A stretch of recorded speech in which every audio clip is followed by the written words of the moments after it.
Right, news coming in on honey worries, on how the levels of antibiotics in honey could be way higher than what's permissible. Now, a study by the Center of Science and Environment shows that honey contains high levels of antibiotics, much more than the permissible limits for export. All the popular brands have been found to have abnormally high levels of antibiotics.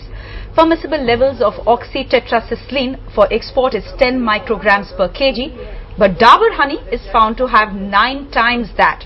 It's 250 micrograms per kg for Khadi honey and 27 micrograms per kg for Patanjali.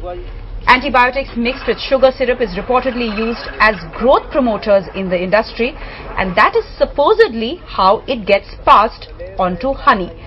But the worry is that there are no standards set for antibiotic content in honey in India. Joining me on the phone line for more on that is Smriti Advani. She's joining me from New Delhi. Smriti, the first obvious question, what are antibiotics doing in honey? Well, that's exactly what the CSE has been trying to understand. In fact, what they're seeing is that a lot of these, the bee growers are in fact using honey to actually promote the growth of bees and ensure that they produce more honey.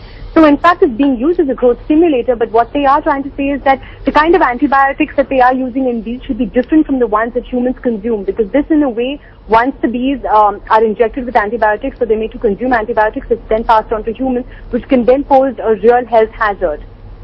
Right, and Smriti, what kind of impact would this have on those consuming honey? How worried should people be according to this report? Well, Veera, it's very similar to the recent worries that we've had about the superbug, where Indians have had prolonged exposure or excessive exposure to antibiotics, which isn't good in any case.